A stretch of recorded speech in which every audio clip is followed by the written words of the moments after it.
السلام عليكم. حاجة حلوة كده على الماشي، بدون ولا خبز ولا عجن ولا خميرة ولا أي حاجة.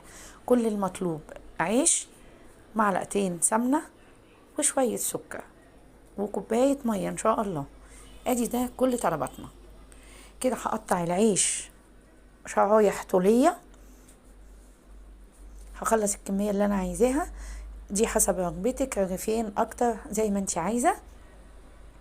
هقطعها كده مربعات صغننة. الأكلة دي جدتي وأمي هما اللي عودونا عليها، حاجة كده خفيفة لعشاء لفطار، سهلة ومش مكلفة. العيش عندك في البيت، السكر موجود في البيت، والسمنة في البيت. يلا بقى نبدأ نعملها.